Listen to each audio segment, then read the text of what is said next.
রাতারাতি আমাদের এই রাজ্যের মুখ্য সচিব, ডিজিপি, এডিজি, আইন শৃঙ্খলা এবং কলকাতার পুলিশ কমিশনার সহ একাধিক শীর্ষস্থানীয় ব্যক্তিদের, যারা বাংলার অলিগলি চেনে,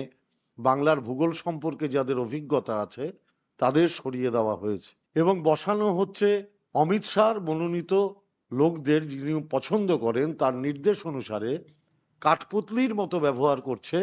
ভারতবর্ষের নির্বাচন কমিশনার। এবং নির্বাচন কমিশন যেহেতু একটা নিজস্ব পেরিফেরি আছে, তাদের একটা নির্দিষ্ট প্ল্যাটফর্ম আছে, তাদের একটা নির্দিষ্ট গরিমা আছে, সেই গরিমাকে পুরোপুরি নরেন্দ্র মোদী এবং অমিত শাহর অঙ্গুলি হেলনে জ্ঞানেশ কুমার সেটাকে একটা হাসির পর্যায়ে নিয়ে গেছেন। মমতা বন্দ্যোপাধ্যায় কেন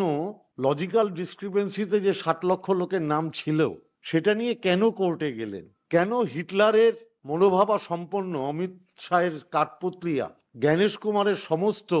অত্যাচার সহ্য করে নিলেন না, কেন ভারতবর্ষের মানুষের সামনে আমাদের নেত্রী মমতা বন্দ্যোপাধ্যায় একটা প্রতীক হয়ে উঠলেন, কেন 193 জন সাংসদ ওনার বিরুদ্ধে ইমপিচমেন্ট আনলেন। তাতে যদি কেউ ভদ্রলোক হতো, কারোর চামড়া যদি এত মোটা না হতো, তাহলে তিনি পদত্যাগ করতেন। যত হামলা হোক, যত অত্যাচার হোক, যত গণতান্ত্রিক অধিকার কেড়ে নেওয়ার চেষ্টা করা হোক, বাংলার নেত্রী মমতা বন্দ্যোপাধ্যায় এবং আমার দলের সেনাপতি অভিষেক বন্দ্যোপাধ্যায় যে কথাটা বলেছিলেন, যারা প্রকৃত ভোটার তাদের জন্য সর্বশেষ রক্তবিন্দু দিয়ে লড়বো। আমরা শেষ কথা একটা কথাই বলি, যতই করো হামলা, আবার জিতবে বাংলা।